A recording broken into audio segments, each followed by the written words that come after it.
este panel, el que estamos y los que estamos acá reunidos, somos parte o espectadores de una cantidad de acciones positivas que en materia de destrabar y compensar esta desigualdad estructural en materia de género y de posibilidad de acceso a los cargos del Poder Judicial de las mujeres, ha sido interés el tema justicia y este tema, sobre todo de ADC, que desde el 2019 o desde 2018 específicamente con el acompañamiento y el apoyo de la Fundación Tinker, a quienes agradecemos también si están acá presentes, han desarrollado una cantidad de acciones positivas sobre el tema puntual Consejo de la Magistratura, cuál es el problema del Consejo de la Magistratura, y han escrito y han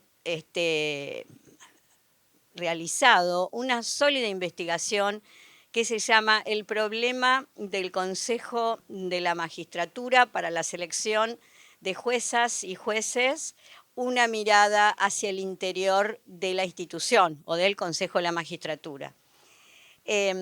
Cuando en enero del 2021 la ADC, conjuntamente con Poder Ciudadano, conjuntamente con la ASIG, conjuntamente con la Fundación Mujeres en Igualdad, conjuntamente con FAME, de las mujeres, la Fundación FAME, y con la Red de Mujeres para la Justicia, conformada por juezas y funcionarias de todo el país y ministras de superiores tribunales también, pidieron a la Comisión del Senado, a la Comisión de Acuerdos del Senado y de Asuntos Penales, al Poder Ejecutivo y al Consejo de la Magistratura y al Congreso de la Nación que revisaran las prácticas en orden a que se habían terminado y aprobado 5 concursos, estamos hablando de diciembre de 2020, y en ninguno de los concursos había una candidata mujer para acceder a ningún cargo en esos 5 concursos aprobados. Se revisó esa situación y se advirtió que había mujeres que habían participado en esos concursos y que habían alcanzado todas las instancias, todas las etapas de evaluación, pero al momento de formar parte de la terna no había ninguna mujer en esos 5 concursos. Estas 5 organizaciones de la sociedad civil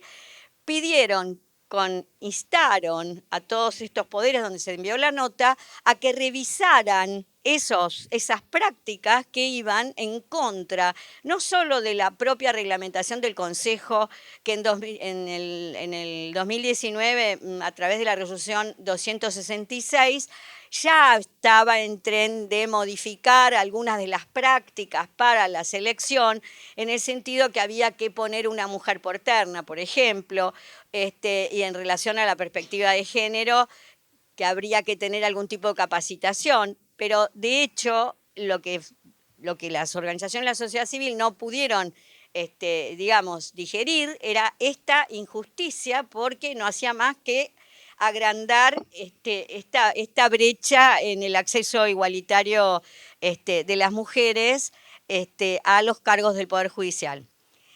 ADC, a partir de ese momento, continuó haciendo varias acciones y esa nota, de alguna manera, algún ruido hizo. ¿Por qué? Porque, por ejemplo, nunca había datos oficiales sobre cuántas mujeres inscriptas en los concursos existía. Sabíamos que había mujeres o no había, pero no se sabía cuántas mujeres se inscribían. Entonces, hace cosa de un tiempo atrás, se creó el registro de datos de género con relación a la selección de candidatas y candidatos a puestos a cargos de la justicia. algunos ruidos tuvo esta nota y creo que lo que es el sentido de todo el trabajo que está haciendo ADC con el acompañamiento de la Fundación Tinker es subir el umbral de conciencia, porque no puede ser, ahora voy al tema del mapa de género de la Oficina de la Corte, que es donde están los datos llamados oficiales, ¿no? Bueno, ahí salen los datos como dato oficial, que el número de inscriptas, cosa que antes no había. Todos sabíamos que era alrededor del 23, 25% de las mujeres que se inscribían, pero claro, eso lo decíamos nosotros, pero no estaba dado en un dato oficial. Bueno, ahora eso está como dato oficial, lo cual es importante para ver la desigualdad, para ver que se perpetúa esa desigualdad estructural en orden al acceso igualitario a los cargos judiciales. Lo que hicieron los de la ADC fue focalizar este tema y por supuesto que cuando fueron invitados el doctor Alejandro Segarra al Congreso, a la Cámara de Diputados, para hablar sobre la reforma, él dijo que lo que estaba la ADC trabajando no tanto era en el tema de la composición del Consejo. Vieron que todas las discusiones son en orden al equilibrio que debe haber necesario en los estamentos. Bueno, como mucha gente está trabajando en eso, ADC quiso saber y meterse adentro del organismo, de la institución Consejo de la Magistratura, y de esta manera ver cómo eran las prácticas de todos los días y si se cumplía con la ley o no se cumplía. Bueno, los hallazgos no fueron del todo buenos. Evidentemente, lo que dijo Alejandro Segarra cuando fue al Congreso fue parte de estos hallazgos que se encontraron en una investigación que se hizo muy seria, que se presentó en sociedad la investigación en el 2022. Pero vuelvo a Alejandro Segarra. ¿Qué fue lo que dijo? Que se estaba dejando en manos de la reglamentación cuestiones bastante esenciales y que sería bueno que esas cuestiones estuvieran en una ley, estuvieran normadas. Por ejemplo, ¿qué? Bueno, por ejemplo, plazos de la investigación que hizo la ADC y que la autora fue Camila Saleme y Bernardo Basset Viñas.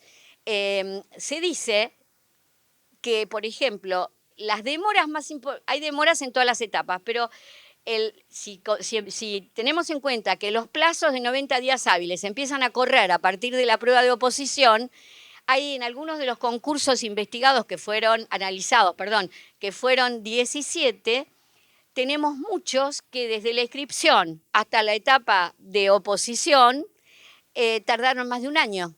Y no hay motivo, no hay explicación válida para esas inconsistencias. Entonces decía Alejandro a los señores diputados, que sería Alejandro Segarra. A mí no me gusta por ahí decir tanto los nombres porque en realidad es una situación académica para él en ese momento.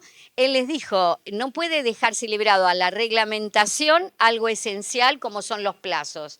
Y que también sería bueno que la ley eso existiera. ¿Por qué? Para que también se ponga algún tipo de sanción o algún tipo de consecuencia si se incumplen esos tiempos. También en ese momento, hallazgo de la investigación y que puso en manifiesto en diputados el doctor Segarra, es el tema de la evaluación de los antecedentes y la resolución de las impugnaciones.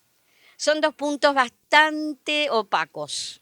¿Por qué? Porque en la evaluación de antecedentes no hay una claridad de criterios y es algo que es muy importante, cómo se tasa la actividad de una candidata o de un candidato. Y la segunda situación, aparte son las impugnaciones. Lo que se vio en la investigación es que las impugnaciones eran rechazadas sin ningún tipo de motivación, con un cliché o plancha diciendo que eran dogmáticas las impugnaciones, que no conmovían la puntuación o qué sé yo, entonces quedaba todo como... Bueno, entonces él pidió que eso estuviera regulado en la ley nueva, porque no podía dejarse todo eso, porque las reglamentaciones cambian depende de cómo son las conformaciones o cada vez que quieren cambian el reglamento y que la ley necesitaba tener una suerte de duración temporal. Sebastián Pilo de la ASIC dijo, bueno, no pido que la ley dure 20 años sin que se la reforme, pero por lo menos la mitad sí, que tengamos una validez de las cosas que se están dando. Y después la otra cosa que se pidió y que también surge de la investigación es el tema de las preguntas sobre la perspectiva de género y sobre las nuevas tecnologías. De esta investigación que ADC realizó, se surge que de todos esos 5 concursos, solamente el 5,26 tenía conocimientos en perspectiva de género o había tenido una capacitación. Y en materia de nuevas tecnologías, tema fundamental en estos momentos, ¿no es cierto?, el 4,95 tenía conocimientos en nuevas tecnologías. Quiere decir que también se pone en tela de juicio dónde aprendemos y quién nos enseña, en qué facultad, en dónde nos capacitamos para que cuando llegamos a la hora del momento del examen o de la oposición, no podamos saber nada de esos temas tan importantes. Bueno, entonces, la DC nos tomó hoy de la mano, como hace siempre, y nos lleva hasta donde ellos quieren. Y es a conocer todo el trabajo que se está haciendo y las 2 expositoras que están a mi lado, que son brillantes, porque Flor escribió también para un dossier que presentó la DC en 2023, un dossier muy importante con artículos de expertas en estos temas de Consejo de la Magistratura, como sos vos y como sos vos, Florencia.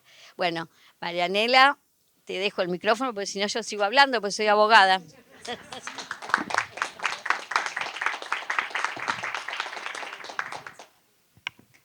Bueno, muchas gracias Ángeles por la presentación, por la introducción al evento. Mi nombre es Marianela Milanés, trabajo como líder de proyectos en la Asociación por los Derechos Civiles. Hoy me toca la grata tarea de moderar esta jornada, que les cuento un poquito cómo está pensada o cuál es la dinámica que tenemos pensada para hoy. Antes de presentar a Maricel y a Florencia como corresponde, contarles que tenemos pensado un primer segmento donde cada una de las oradoras va a tener entre unos 15, 20 minutos para explayarse sobre temas relativos a lo que ya presentó, introdujo Ángeles, no quiero redundar en el contenido de cada una o lo que va a presentar cada una. Luego vamos a hacer una pequeña pausa para estirarnos, tomar un cafecito.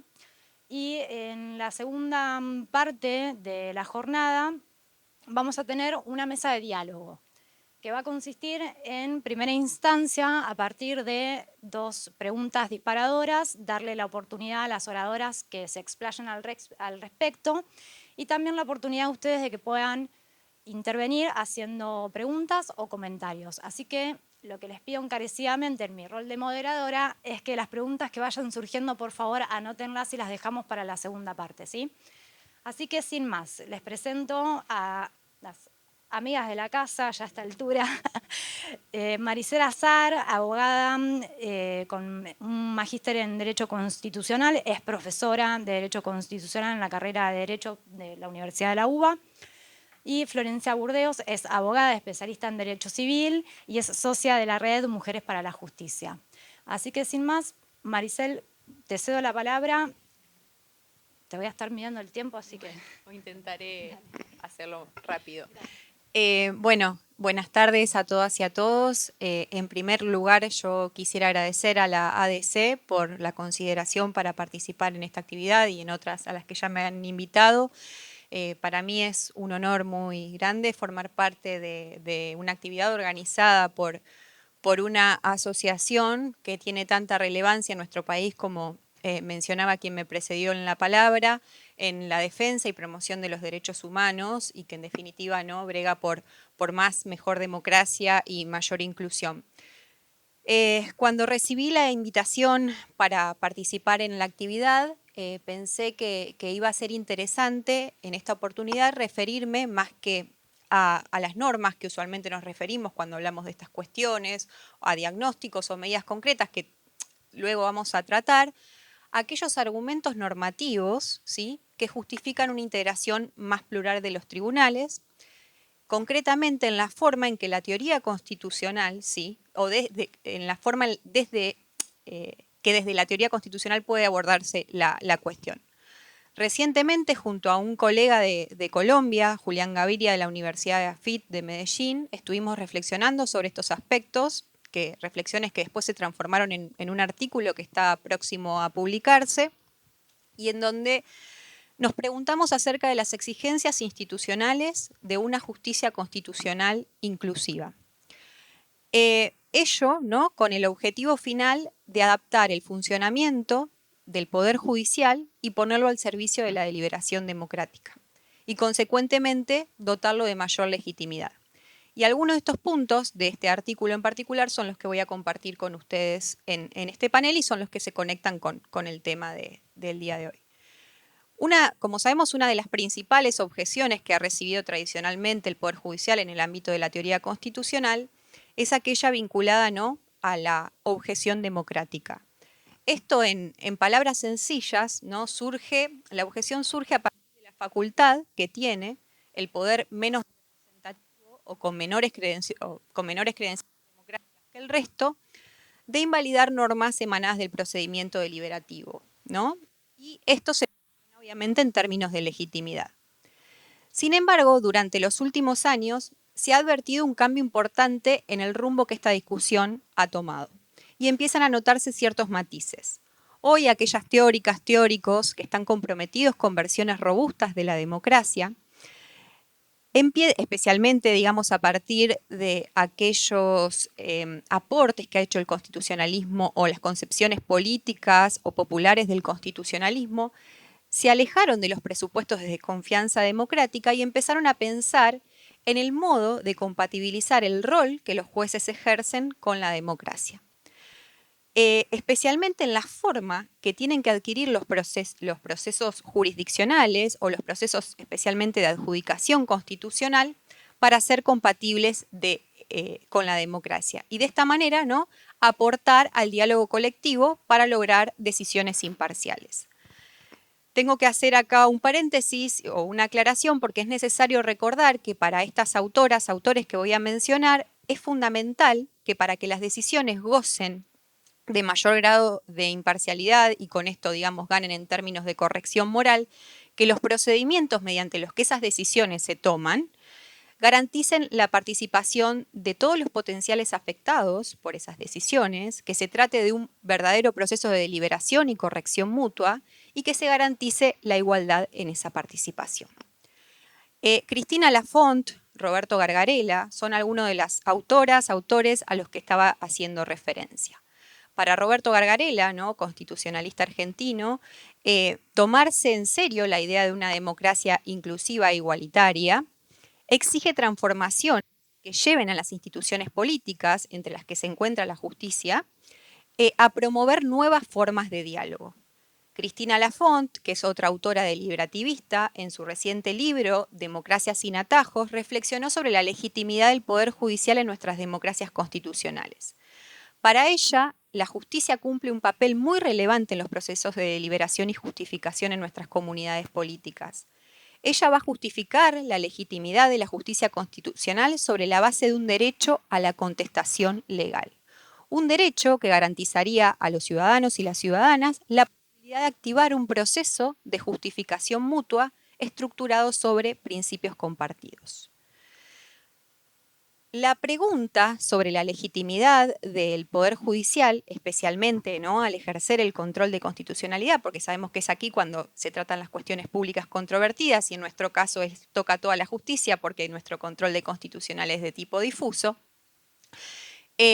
parte de una concepción determinada de legitimidad política, ¿sí? Para las autoras deliberativistas, la legitimidad de los sistemas políticos se deriva de que estos institucionalicen prácticas que posibiliten la justificación mutua de políticas coercitivas. Para Rainer Forst, que es quien desarrolló esta idea del derecho a la justificación, el ejercicio del poder político va a ser legítimo si está debidamente justificado.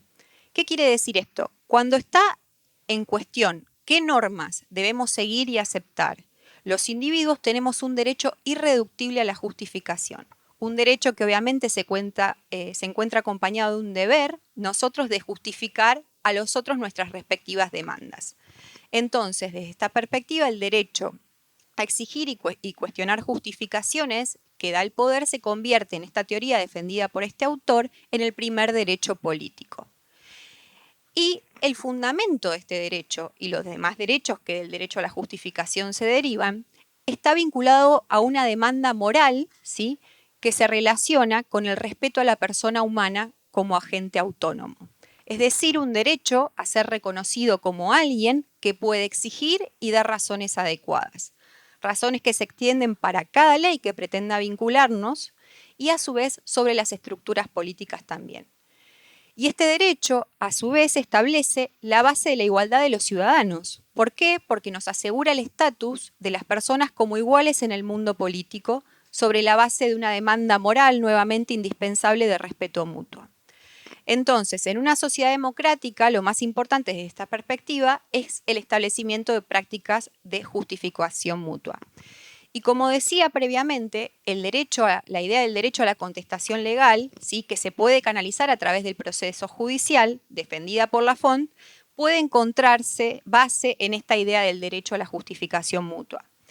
Esta mirada, la mirada de Cristina Lafont y de estas autoras deliberativistas o autores que defienden esta concepción, ven al Poder Judicial como una herramienta destinada a ampliar los procesos de justificación mutua entre ciudadanos y no ya como guardiana de los derechos en contra de las mayorías parlamentarias.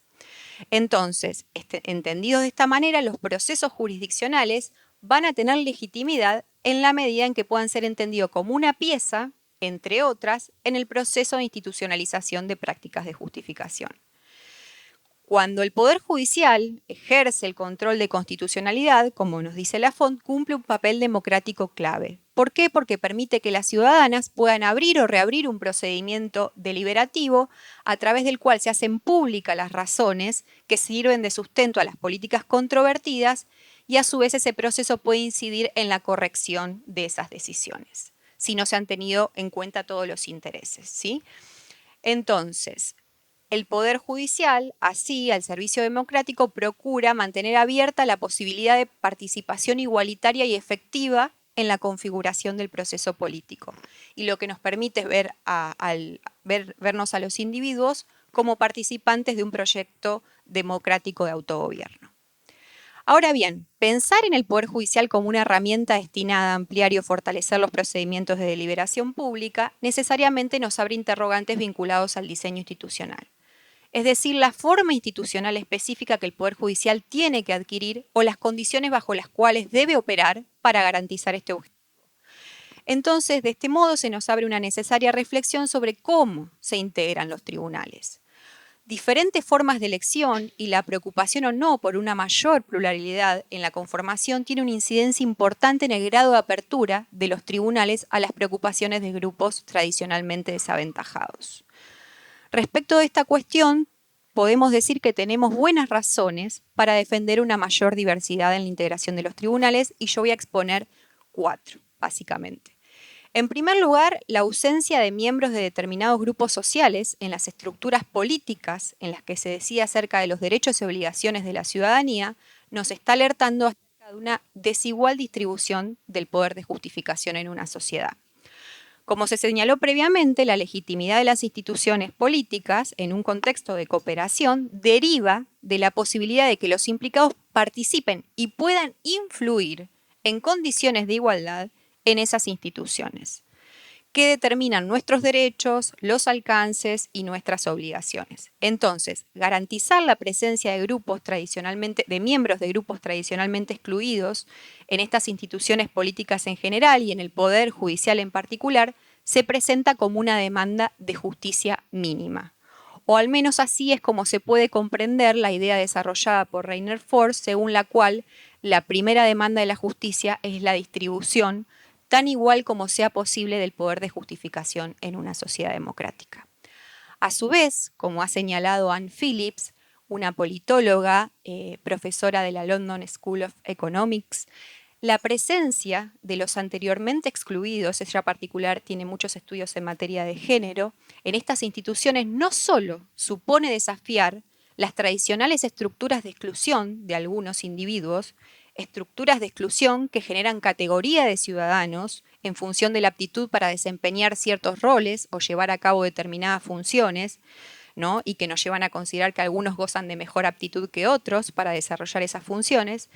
No solamente, digamos, nos ayuda a desafiar esas tradicionales estructuras de exclusión, sino que también entraña una política del reconocimiento, es decir, el reconocimiento público de igual valor a las distintas identidades o formas de vida dentro de sociedades plurales y democráticas, independientemente de si esa inclusión o no tiene efectos concretos sobre las políticas que se vayan a adoptar. Es decir, ella acá se busca apartar del argumento de la diferencia, sino que quiere incidir en la importancia en términos simbólicos de reconocimiento que tiene la presencia de miembros de grupos tradicionalmente excluidos.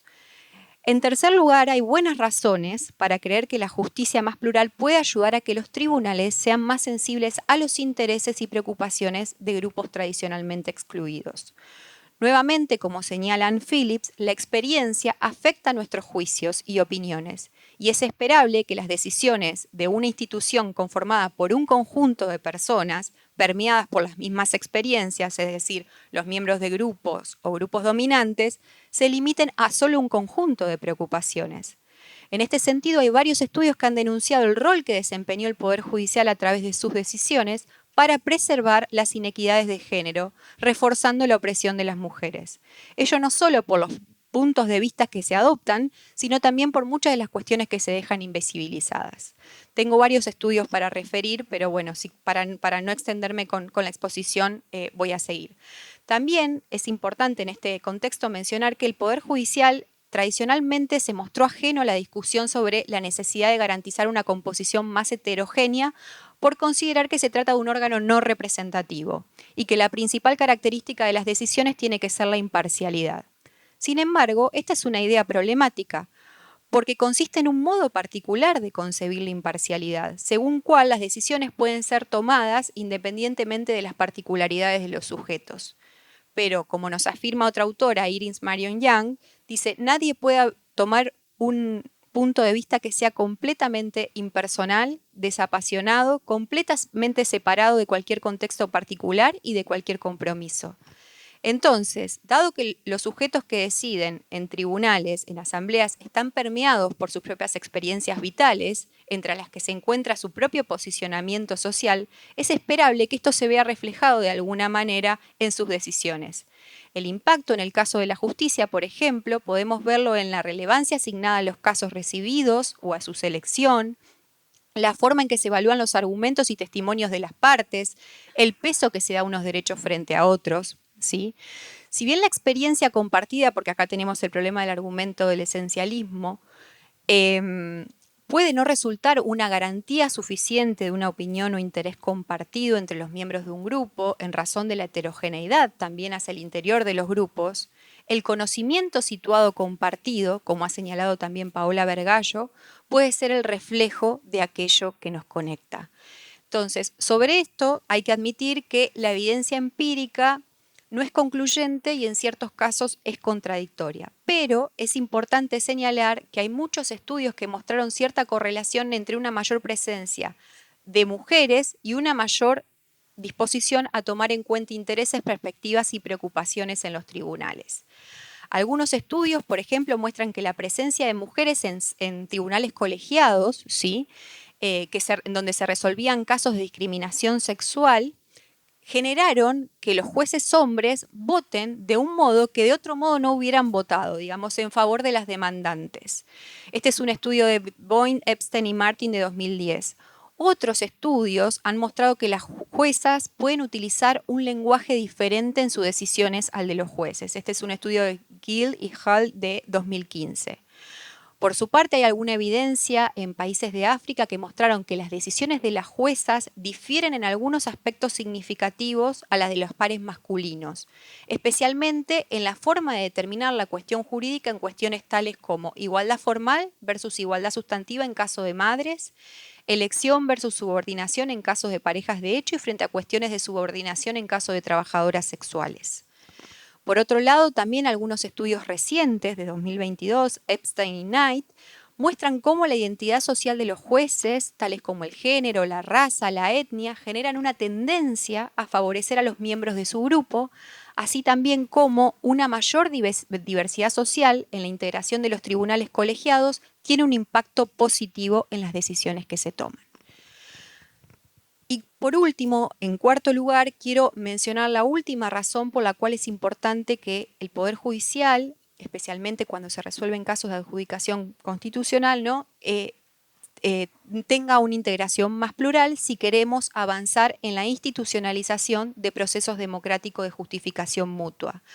¿Por qué? Porque la mayor diversidad en esa integración genera que los miembros de esos grupos, tradicionalmente marginados, tengan una mayor confianza en esa institución y por lo tanto, esta confianza resulta vital para promover la utilización de estos canales institucionales que se abren con el objetivo de garantizar un mayor debate y mejor debate democrático sobre nuestros derechos, las políticas a las que estamos sujetos y de esta manera configurar, ¿no? el proceso político al que nos encontramos sujetos. Voy a dejar ahí mi exposición y le voy a ceder la palabra a la moderadora. Muchas gracias y gracias por la atención. Bueno, muchísimas gracias, Maricel, por la presentación. No voy a acotar demasiado, bueno, no voy a acotar nada, lo voy a dejar para después. Le voy a pasar directamente la palabra a Florencia, así que sentite libre, Flor. Bueno, muchas gracias, Marianela, muchas gracias, Maricel, muchas gracias a la ADC por la convocatoria, a Ángeles por la presentación, con quien tenemos el honor de integrar la Red Mujeres para la Justicia, y a todas las personas que se acercaron acá para escucharnos y para debatir sobre este tema que tanto nos importa a todas. Bueno, como bien dijo Ángeles, en abril de este año participé del dossier que publicó la ADC sobre el funcionamiento del Consejo de la Magistratura y en esa oportunidad escribí sobre el proceso de la incorporación de la perspectiva de género en el proceso de selección. Hoy no me quiero referir a todas estas reformas porque no nos va a dar el tiempo. O sea, estas 3 reformas que están acá enunciadas en pantalla se dieron en forma simultánea en el mes de octubre del año 2019 y tuvieron que ver, por un lado, con la incorporación de la obligación de tener una capacitación en perspectiva de género para inscribirse en los concursos como un requisito obligatorio, la incorporación de la perspectiva de género como pauta de evaluación en las distintas instancias del proceso de selección y el establecimiento de un cupo femenino en la integración de las ternas. Me voy a referir particularmente a esta última y la idea es un poco pensar desde que esta medida se implementó, bueno, en dónde estamos ahora, qué avances o qué hubo, qué obstáculos aún subsisten y cómo podemos tratar de superarlos, ¿no? Qué medidas pueden complementar a esta para alcanzar el objetivo que es el de la igualdad de género en el acceso a los cargos jerárquicos del Poder Judicial. ¿En qué consistió este establecimiento de un cupo femenino en la terna? ¿En qué consistió la modificación que se hizo? Brevemente explico, para quienes por ahí no están tan familiarizados con el proceso de selección en el Consejo de la Magistratura de la Nación, que se compone de distintas etapas, ¿no? Por un lado hay una evaluación escrita, un examen escrito de oposición, que tiene un puntaje máximo de 100 puntos, la calificación de los antecedentes, que tiene otro puntaje máximo de 100 puntos, y una vez superadas esas 2 instancias, se arma un orden de méritos provisorios de las personas que quedan en los mejores lugares de ese orden. Hay una etapa de impugnación y luego de eso se conforma el orden de mérito definitivo y se convoca a entrevista personal a las personas que quedaron mejor posicionadas en ese orden de mérito. Cuando se concursa un solo cargo, se tiene que llamar a entrevista a las primeras 6 personas y ese número va aumentando en función de si hay más vacantes a cubrir, si son concursos múltiples. ¿En qué consistió esta medida? Cuando en esos primeros 6 lugares o en esos primeros lugares de todos los que se llamen a las personas a entrevistas personales no haya ninguna mujer, hay una obligación de llamar a la mujer que sigue en el orden de mérito, aun cuando no esté en esos primeros lugares, siempre que cumpla el puntaje reglamentario mínimo, que es de 100 puntos, de los cuales 50 al menos tienen que ser del examen de oposición. Se las convoca a entrevista personal y si la entrevista personal es satisfactoria, hay una obligación de incluirla en la terna, o sea, tiene que haber una mujer por terna. ¿Sobre qué sustento se dio base a esta reforma, ¿no? O estas reformas que se implementaron en el año 2019? Bueno, un insumo muy importante, que ya lo mencionó Ángeles, son los mapas de género que viene elaborando la Oficina de la Mujer año tras año, desde el año 2011, que dan cuenta de una gran desigualdad en la composición del Poder Judicial. Así, acá vemos el último, este es el del año 2022, siempre vemos que en la base, si ven ahí el gráfico, 61% es personal administrativo y funcionariado, y a medida que vamos subiendo en la pirámide, cada vez hay menos mujeres. Llegando a los cargos máximos no superan el 30%, y en el cargo de camaristas la brecha es aún mayor y no superan el 25% las mujeres. Y además otro dato muy interesante de estos mapas de género es que esta situación no ha variado en el tiempo. Empezaron a medirse en el año 2011, estamos en el año 2022 y si ustedes ven la línea prácticamente recta que se ve ahí en esos gráficos, vemos que oscila en un porcentaje que prácticamente no tiene variación, tanto en el cargo de los cargos máximos del Poder Judicial como en los cargos de camaristas. Y otro insumo muy importante que dio base a estas reformas fue una investigación que también hizo la Oficina de la Mujer en el año 2014 sobre el perfil de las personas aspirantes a la magistratura. En esa investigación se determinaron datos muy relevantes para implementar estas medidas. La primera es la escasa presentación de mujeres que se presentan en los concursos, algo a lo cual también hacía referencia Ángeles y que me voy a explayar en lo sucesivo. Y da la pauta de que existen barreras que operan para que las mujeres no se presenten en los concursos. Pero las que aún superan esas barreras y se presentan con una edad promedio más alta que los varones y dejan de presentarse cuando alcanzan una determinada edad y ostentan un mayor nivel de estudios. Y sobre esos datos, ¿qué hipótesis se elaboraron? Que el impacto de la maternidad y el cuidado, que recaen prioritariamente sobre las mujeres, opera para que los requisitos que hay que cumplir sean de más difícil obtención para las mujeres que para los varones, y que además se presentan con mayor edad porque consideran que requieren mayores capacitaciones o méritos, lo que les lleva más tiempo de carrera profesional. Antes de avanzar en las medidas que vamos a analizar, quiero que pensemos que hoy estamos analizando estas medidas que se implementan al interior de lo que es el proceso de selección en el Consejo de la Magistratura de la Nación. Pero la designación de magistrados y magistradas de la Justicia Nacional es un acto complejo que se compone de distintas etapas. Esta primera etapa es la que transcurre el proceso de selección y de la cual surgen las ternas que se elevan al Poder Ejecutivo para la elección de la persona. El Poder Ejecutivo elige una persona de la terna, manda su pliego al Senado, el Senado convoca a una audiencia pública, presta el acuerdo, vuelve al Ejecutivo y ahí se dicta el decreto de nombramiento.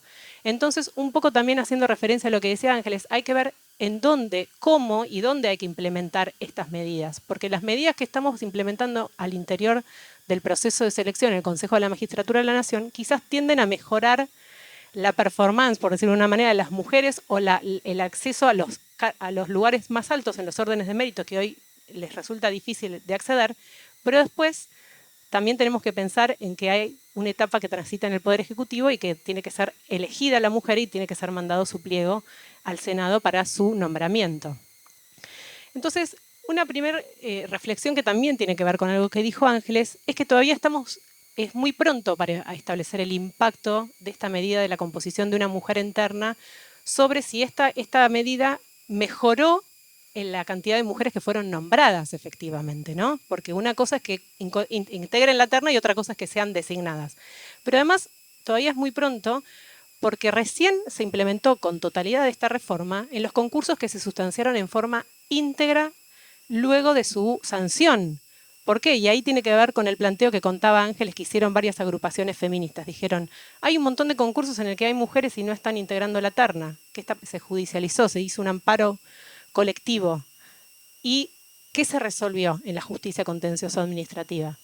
Que no se podían modificar las condiciones, digamos, en las que ya venían transitando los concursos que estaban en trámite ante el Consejo de la Magistratura y que las reformas recién se podían implementar en los concursos que se sustanciaran íntegramente desde el inicio con posterioridad a la reforma. O sea que recién a partir prácticamente del año 2020, que además fue un año difícil en materia de concursos por la pandemia, recién a partir de allí se empezaron a implementar esta medida. Una primera reflexión que hacemos, sí, se está cumpliendo. Obviamente, en los concursos que se sustanciaron a partir de esa fecha, se está convocando a las mujeres a la entrevista personal y se están conformando las ternas con al menos una mujer. Pero todavía no podemos medir los pasos sucesivos porque no ocurrieron, ¿sí? Perdón. Aún así, vemos que todavía hay obstáculos o barreras en el acceso a las mujeres y que el principal obstáculo que quiero que reflexionemos, porque es el que tenemos que vencer, es el de la escasa participación de las mujeres en los concursos. O sea, la integración de un cupo femenino de la terna con una mujer muchas veces no se puede cumplir. ¿Por qué? Porque no tenemos mujeres para ternar, básicamente, ¿no? Entonces, ¿cómo hacemos para vencer esto? Y acá viene también lo que decía Ángeles, que siempre se midió la distribución de las mujeres que ya son jueces o juezas o magistradas en los mapas de género. Pero ahora se empezó a medir cuántas son las mujeres que se inscriben en los concursos y que además transitan todas las etapas sucesivas hasta llegar a la terna. Ya un primer relevamiento de la Oficina de la Mujer en concursos sustanciados entre el año 2010 a 2012 daba el dato de que 27,2 mujeres eran las que se inscribían. El informe de la ADC que mencionó Ángeles, que se publicó en el mes de octubre del 2022, que tomó como muestra 17 concursos, también el total de personas inscritas, solamente 25,8 fueron mujeres. Y vemos acá que este número varía sensiblemente cuando vemos cuáles son las mujeres convocadas a la entrevista. Esto nos da una pauta que en algún sentido la medida se está cumpliendo porque aumenta el porcentaje de mujeres cuando vemos cuáles son convocadas a entrevista personal, con sustento en esa reforma. Pero hay un dato muy difícil que es que en 5 de los 17 concursos no fue posible garantizar el cupo mínimo, el piso mínimo para integrar la terna. Esto motivó también la creación de un registro de género, de datos de género en el proceso de selección, que también hablaba Ángeles hoy, que se incorporó en el marco del Consejo de la Magistratura de la Nación y se publicó en marzo del 2023 un relevamiento preliminar de los datos de género de los y las aspirantes a la magistratura. Y si vemos todos los gráficos que ahí nos muestra desde la primera etapa, desde la inscripción a la terna, miren ustedes que no varía el porcentaje de las mujeres. Se inscriben, perdón, veo mal, 23 y en terna 27, o sea, prácticamente no hay una variación sustancial en los números.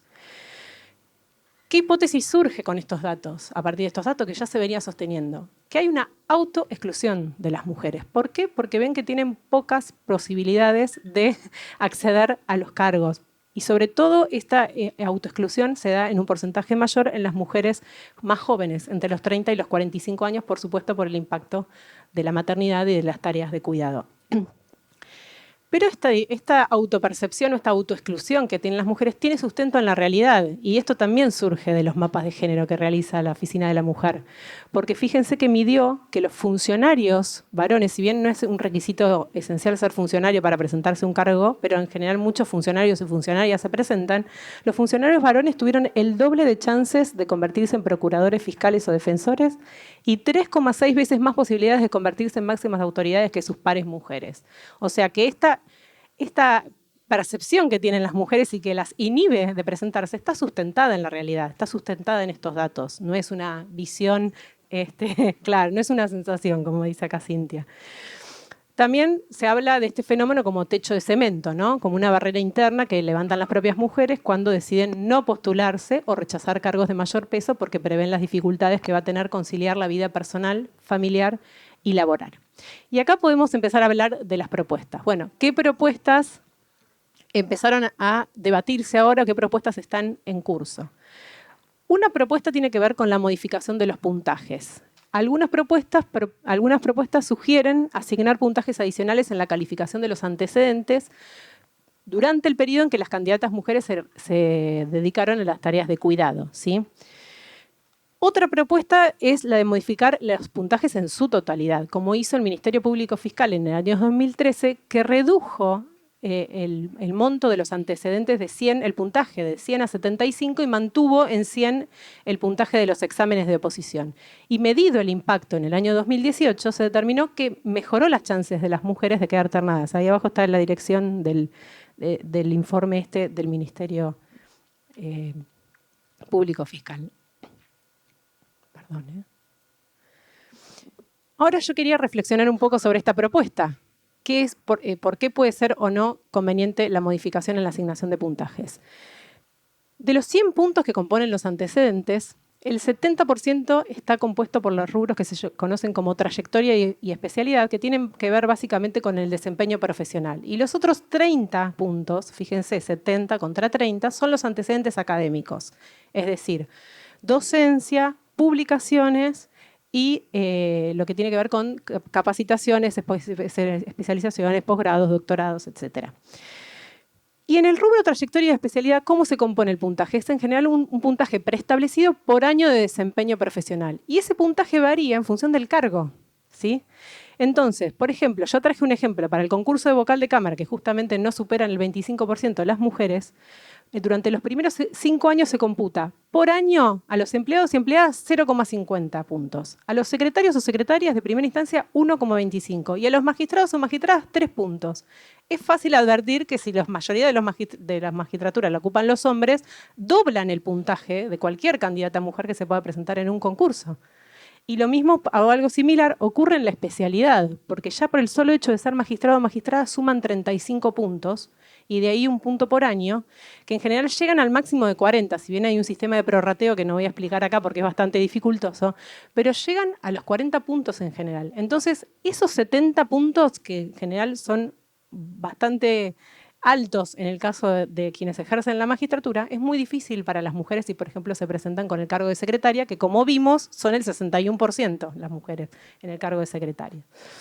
Lo mismo ocurre, traje también el ejemplo, que ese mayor puntaje en función del cargo, los antecedentes académicos, que también sabemos que se reproduce lo mismo, que los cargos académicos más altos son ocupados prioritariamente por varones.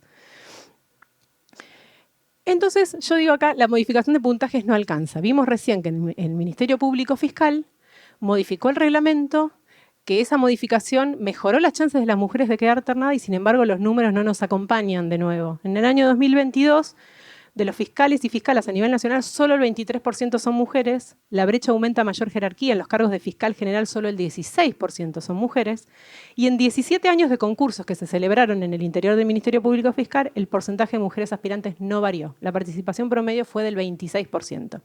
¿Qué reflexión yo extraigo de todo esto? ¿No? Que aun cuando mejoremos o implementemos mejoras en los puntajes, en las cosas que permitirían quedar mejor posicionadas a las mujeres y quedar ternadas, no motiva a las mujeres a presentarse, porque el porcentaje de mujeres que se presentan sigue siendo muy bajo. Evidentemente, esta medida no resulta incentivo para que mayores mujeres se presenten. Esto motivó que tanto el Ministerio Público Fiscal como el Ministerio Público de Defensa hicieron otra medida que ya la incorporaron en sus reglamentos, que es la de hacer una nueva convocatoria cuando en los concursos haya un piso mínimo de mujeres que no se cumpla. O sea, en el caso del Ministerio Público Fiscal es el 30% y del Ministerio Público de la Defensa es el 40%. Si no se alcanza ese piso mínimo en la inscripción, se abre un nuevo periodo de convocatoria dirigido exclusivamente a aspirantes mujeres para que se anoten en los concursos. Esto, uno de esos cargos, el de fiscal general ante las cámaras federales de Rosario y La Plata, está ocurriendo ahora, todavía creo que no venció el plazo, y en el otro creo que venció hace muy poco, con lo cual tampoco no tengo los resultados de si se alcanzó ese piso mínimo. Porque ¿de dónde traemos a las mujeres para que se anoten, no? O sea, es una iniciativa que se tomó, hay que ver qué resultados tiene. Probablemente se puedan medir en un futuro. Y ahí volvíamos a lo que decíamos hoy de la designación de magistrados y magistradas como un proceso complejo. Llegamos a la terna, hay una mujer por terna, ¿y qué pasa si no se elige a esa mujer? ¿No? ¿Qué medidas tenemos que implementar? Bueno, podemos pensar en una ley de cupo, podemos pensar en distintas medidas, y acá la propuesta que surge es la de considerar especialmente la vacante a cubrir. Si en el fuero y jurisdicción de la vacante a cubrir la representación femenina es baja, nula, como ocurre todavía en algunos lugares de que no hay ninguna mujer, hay que pensar en implementar una medida que supere, digamos, este desequilibrio o esta desigualdad. Y acá vamos a la propuesta, que por ahí es un poquito innovadora, que es la de convocar concursos exclusivamente para mujeres. Y acá tenemos dos posibilidades también que se abren y que también son para reflexionar, porque hay muchos proyectos de reforma, tanto en lo que es el reglamento como proyectos de ley.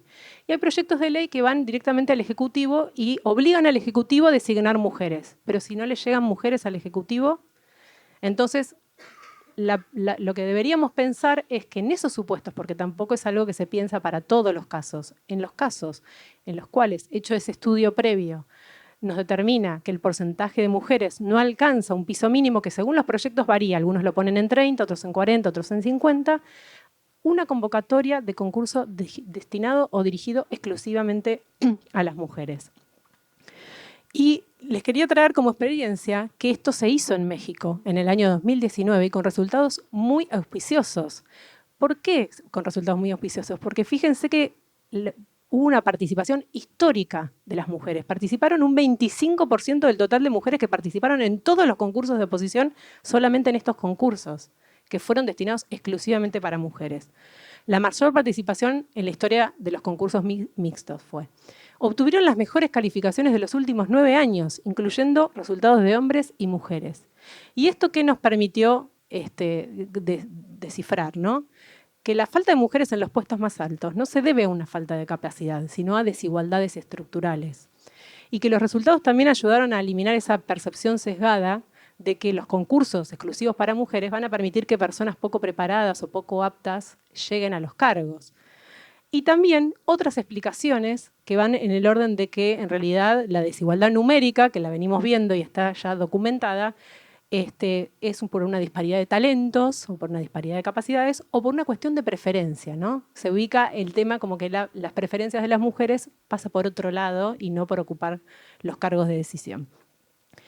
También, hablando de la constitucionalidad, como hablaba Maricel, estos concursos, por supuesto, fueron tachados de inconstitucionalidad y se examinó la constitucionalidad de esa propuesta por el Tribunal Electoral del Poder Judicial de México, que concluyó que eran constitucionales sobre la base de estos argumentos que son muy interesantes.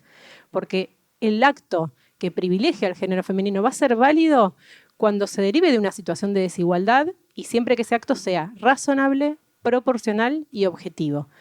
Y la constitucionalidad de la medida se basa en una desigualdad real, no jurídica, entre hombres y mujeres, que justamente es la que se busca remediar a través de una desigualdad jurídica y de un trato diferenciado. Y que se busca alcanzar una participación más equilibrada. Y por lo tanto, la medida tiene que ser necesaria para ese objetivo, necesaria e idónea, y de ahí, una vez que se cumplió ese objetivo, se erradica. Por eso son medidas temporales. Entonces, acá es donde tenemos que agudizar, digamos, la propuesta, porque las propuestas tienen que ser necesarias e idóneas. Si nosotros vamos haciendo propuestas o modificaciones pequeñas que vemos que no nos llevan al resultado o a ningún lado, esas medidas, evidentemente, si no alcanzan el objetivo, no son las idóneas. Necesitamos pensar en otras, ¿no? Y también otro argumento que no es que cualquier mujer va a resultar electa. Si se hace un concurso de mujeres, tienen que cumplir los mismos requisitos que si se hace un concurso en el que participen también los hombres. O sea, no son opuestas al mérito, a la idoneidad, a la capacidad. Bueno, ya para... la conclusión, por supuesto, es que no son legítimas ni discriminatorias este tipo de propuestas y que están basadas, bueno, tanto en las acciones positivas del artículo 75, inciso 23 de la Constitución y de las medidas especiales de carácter temporal que manda el artículo 4 de la CEDAW, ¿no? Que específicamente nos dice que este tipo de medidas que tienden a acelerar la igualdad de facto entre hombres y mujeres no son discriminatorias. Y otro ejemplo que traje es uno de acá, local, del Departamento de Matemática de la Facultad de Ciencias Exactas y Naturales de la UBA, en el que se hizo una convocatoria dirigida exclusivamente a una profesora adjunta, porque también basada en estos datos, del 24% del total de profesores y profesoras regulares eran mujeres solo el 24%. Yo acá puse un video de YouTube que por supuesto no tenemos tiempo de ver porque es corto, pero si tienen tiempo búsquenlo y mírenlo, dura 7 minutos, habla también Marisa Herrera, hay un gran despliegue y muy bien hecho el video en explicar el porqué de estas medidas y que necesitamos esto de llegar a la sociedad y que entienda el porqué de estas medidas, porque a veces no se entienden de dónde surgen o por qué las fundamentamos, ¿no? En qué se basan. Y bueno, y para terminar, quería traer estas reflexiones que tienen que ver con que esta insuficiente representación es una realidad que ya nos atraviesa hace mucho tiempo y que la reiteración de los porcentajes de los mapas de género nos muestra que no se va a superar sola. la llegada de las mujeres a la magistratura a través de la implementación de medidas de acción positiva, entre yo esto ya en mi opinión destaco, ¿no? El tema de la convocatoria y la sustanciación de concursos dirigidos exclusivamente a mujeres en los supuestos que hablábamos antes, ¿no? Permite que luego vayan a estar en una mejor posición para competir en cargos de mayor jerarquía con los pares varones. Pero nunca, cada vez que tengo oportunidad, dejo de insistir en que esto solo no alcanza. Estamos analizando medidas en el marco del proceso de selección, en el marco de proyectos de ley, pero si no modificamos la realidad, si no implementamos políticas con perspectiva de género que transformen esta distribución de roles asimétrica, esta desigualdad de la que venimos hablando, bueno, vamos a seguir necesitando este tipo de medidas reparadoras. Por eso, yo otras veces cuando hablo de este tema traigo también todas las medidas que tienen que ver con las políticas de cuidado, con el tema de las licencias y demás, que hoy por cuestiones no nos llegamos a hablar, pero que siempre tenemos que hacer énfasis en que esto también es necesario para mejorar las posibilidades de las mujeres. Y para terminar, en línea con lo que habló Maricel, esto de que la incorporación de mujeres es necesaria para que el Poder Judicial responda a las exigencias de legitimidad y democracia y que se alcanzan a través de una composición diversa y representativa. Así que bueno, muchas gracias.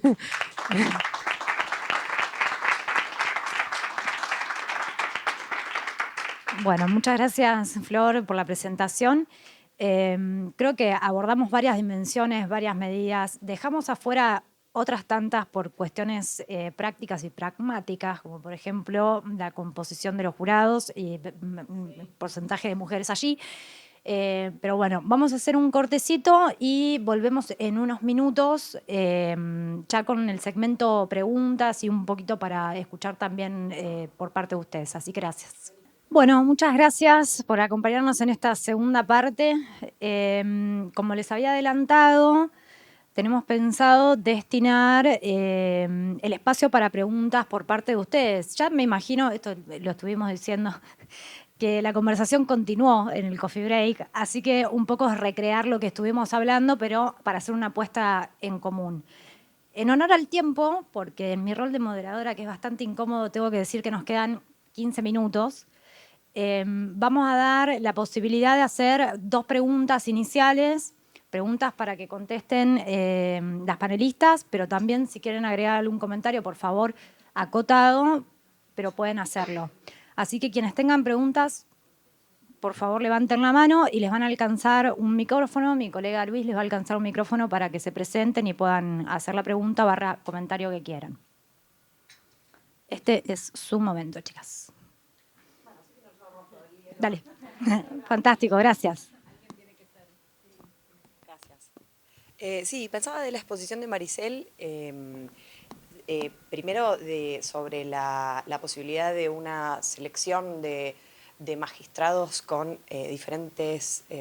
pertenecientes a diferentes estratos sociales o representantes de diferentes tipos de grupos. Se había pensado en qué manera instrumentarlo, ¿no? Porque creo que si hablamos de género capaz es más sencillo, pero desde estratos sociales tal vez es un poco más complejo la metodología para poder implementarlo.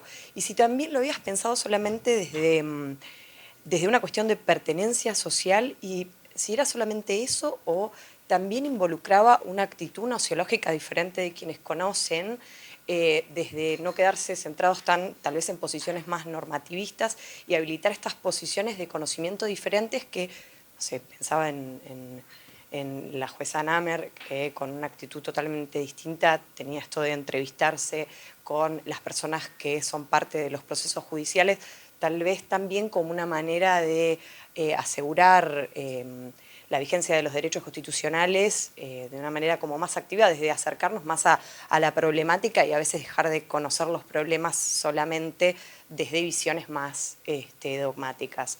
Y respecto de Florencia, que fue sí algo que bueno, ahí surgió en el café que queríamos comentarte, era que pensábamos, bueno, en esto de la selección y de los espacios donde participamos quienes tal vez cumplimos y tenemos que compatibilizar nuestras carreras profesionales con el peso de las tareas de cuidado, cómo tal vez puede haber los diseños de otros espacios en los cuales no pierda el peso académico habilitar lugares donde los lactarios estén en todos lados, porque todas sabemos que si tenemos una jornada de un juicio oral que puede ser que se demore todo un día, quien está en proceso de lactancia va a tener un problema, o para quienes ejercen cualquier tipo de jornada laboral más extendida, también esto de poder asegurar los espacios de cuidados, ¿no? De tener los cupos en los jardines, en los colegios cercanos, bueno,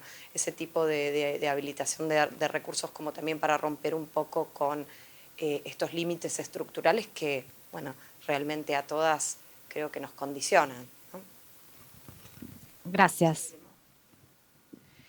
Bueno, muchas gracias por la pregunta. Es una pregunta compleja para contestar. La verdad que en cuanto a medidas concretas para la inclusión de grupos en general, o de miembros en realidad de grupos tradicionalmente desaventajados, bueno, es un tema, el tema de la clase social, para ser considerado como grupo también tiene como muchas complejidades, a ver si se puede adaptar ese factor, digamos, como para la adopción de medidas de acción positiva. También tenemos otro gran problema que yo no mencioné tanto en mi exposición, que es el problema de cómo lograr el acomodo institucional también, por ejemplo, en el caso solamente de las mujeres, porque hay algunas autoras feministas que no quieren caer en el argumento esencialista de decir que por ser mujer, esa mujer va a representar necesariamente los intereses de las mujeres. De hecho, hay muchos ejemplos de mujeres que no resuelven, digamos, o hay decisiones judiciales donde se afectan intereses de mujeres y esas mujeres que resuelven no resuelven, digamos, garantizando los intereses de las mujeres. Digo, y hay casos, yo no me acuerdo, Florencia, si había sido o no una mujer la que resolvió el tema de los concursos, de que había que garantizar la igualdad. La jueza de primera instancia fue mujer. Era mujer, bueno, entonces está ese problema y el problema de caer en el argumento esencialista, de decir que cualquier mujer lo va a hacer. Bueno, acá también entra la cuestión de la perspectiva de género, la capacitación, hay un montón de otros factores, digamos, que hay que tener, que hay que considerar a la hora de, porque también hay otras estructuras de poder, ¿no? que operan dentro del marco de los tribunales y que muchas veces también llevan a las mujeres a, digamos, ayornarse a esas estructuras y a entrar en esas lógicas de poder que, bueno, o para conservar determinadas posiciones o demás, y que terminan generando, digamos, decisiones en contra de los intereses del grupo. Eso diría por un lado en relación con la primera de tus preguntas. Y con la segunda de las preguntas, creo que es súper interesante lo que mencionás, pero que esas cuestiones no pueden quedar al arbitrio de la buena voluntad del juez o la jueza que está resolviendo el caso. Si bien obviamente que se acoge con beneplácito que haya juezas que decidan, digamos, tomarse o estructurar los procedimientos jurisdiccionales de esta forma, sería interesante, digamos, de hecho es uno de los aspectos que trata el artículo y que yo no toqué acá porque me iba a ir de tiempo y además no estaba directamente vinculado con el tema del panel, es cómo se deben llevar adelante esos procesos. Porque, por ejemplo, en el caso Mendoza, que fue un caso que se celebró por cómo la Corte, porque instauró un proceso de litigio colectivo, digamos, por cómo la Corte instauró ese conflicto, estructuró, ese conflicto y el modo también en que se modificó, digamos, el carácter bipolar del litigio tradicional, ha recibido algunos cuestionamientos vinculados a la forma, ¿sí? O a la posibilidad de participación directa y real de los directamente implicados en ese caso. Más allá de que se haya abierto a ONGs y demás, ¿qué pasó con aquellos vecinos que vivían, ¿no? En la cuenca? Y se escuchó directamente a esas voces, las voces de los implicados, se escucharon sus perspectivas. Bueno, hay quienes alegaron que no se pudo, digamos, permear la narrativa judicial del conflicto, digamos, de la forma en que ese conflicto se había instaurado y que los directamente implicados no habían sido lo suficientemente escuchados. Y esta es una crítica que en general están recibiendo los procesos de adjudicación, especialmente constitucional, por parte de quienes están estudiando cómo están funcionando los mecanismos de audiencias públicas en la Corte Suprema. Digamos, quiénes son los que participan o pueden participar con voz efectiva en el marco de esos conflictos, o si el conflicto queda directamente, digamos, monopolizado por un discurso normativo, por un solo modo de ver las cosas. Así que, bueno, es otro aspecto súper interesante a trabajar. Y bueno, nosotros en nuestro artículo con mi colega planteamos algunas cuestiones de cómo deben estructurarse estas audiencias para garantizar una participación efectiva de los implicados. Gracias. Me preguntabas por el tema de los cuidados, ¿no?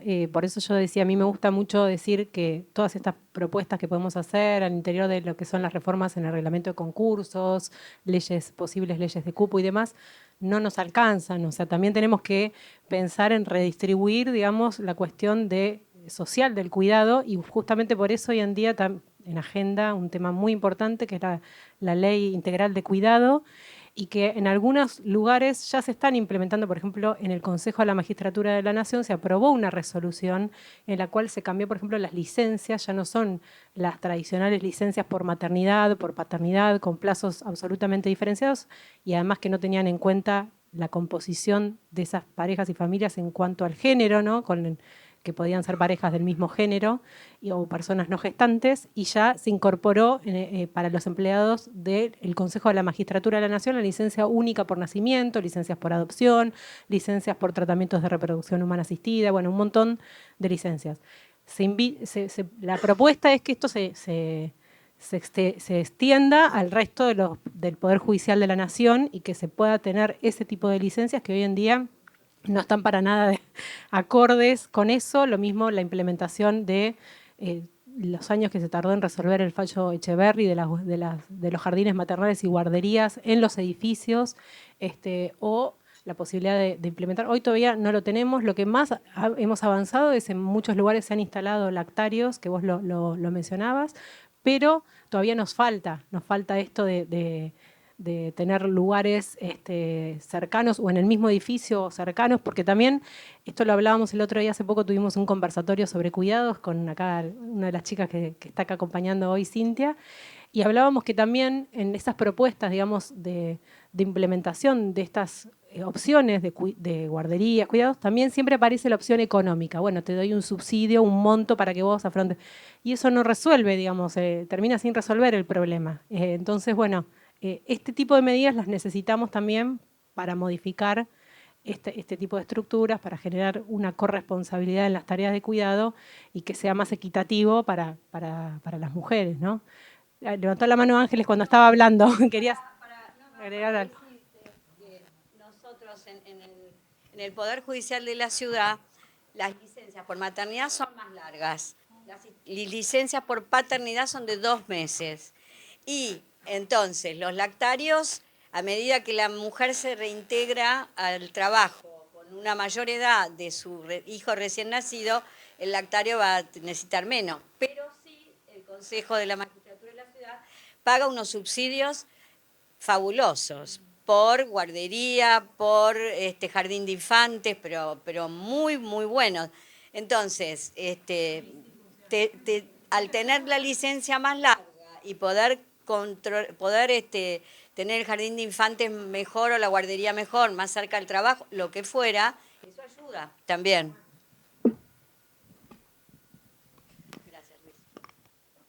Bueno, una pregunta más. Un comentario, dale.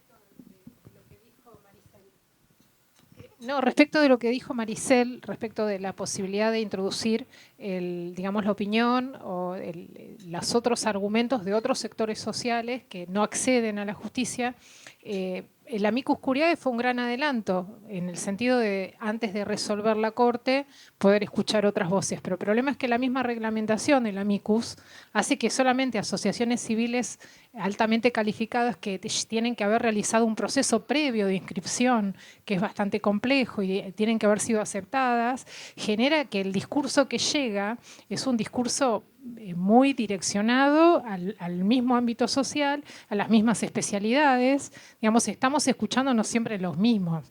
Entonces, quizás, y el otro problema es que está reglamentado solamente para las audiencias públicas ante la Corte Suprema de la Nación. O sea, eso no, lo que tendríamos que pensar son dos cosas. Primero, mecanismos para que ese mismo proceso deliberativo tenga lugar en otras instancias y en todo el país. En primera instancia, en segunda instancia, esa posibilidad de audiencias públicas para escuchar otras voces cuando hay litigios estratégicos o amparos hasta de salud que pueden involucrar a terceros, a tener efectos erga omnes, a pesar de que el fallo es puntual. Muchas veces la discusión genera otros efectos sociales. Entonces, pensar en mecanismos que permiten escuchar otras voces que no son la de los abogados que se inscriben en un listado previamente con requisitos y universalizar el mecanismo deliberativo, porque la idea es poder que el juez, antes de tomar la decisión, pueda escuchar esos otros argumentos y esas otras posiciones. Buenísimo, muchas gracias. Yo solo quiero acotar una pequeña cuestión. Como politóloga tengo el vicio de llamar la atención sobre cuestiones como la interseccionalidad, ¿no? Dentro, creo que un poco indirectamente o directamente estuvo surgiendo. La interseccionalidad dentro de la perspectiva de género habilita a pensar a las mujeres en su diversidad y atravesadas por distintos marcadores sociales, que tienen que ver con la clase, tienen que ver con la etnia, con la raza, con la identidad sexual, con la edad, claro. Bueno, yo quiero reponer eso solamente porque me parece que también es un elemento súper enriquecedor, pensar la perspectiva de género atravesada por la interseccionalidad. Creo que es un reconocimiento de la diversidad y además es una práctica en su reconocimiento inclusiva de por sí. Así que, nada. Como soy la moderadora, puedo cerrar con esa reflexión. Les agradezco de nuevo enormemente el habernos acompañado.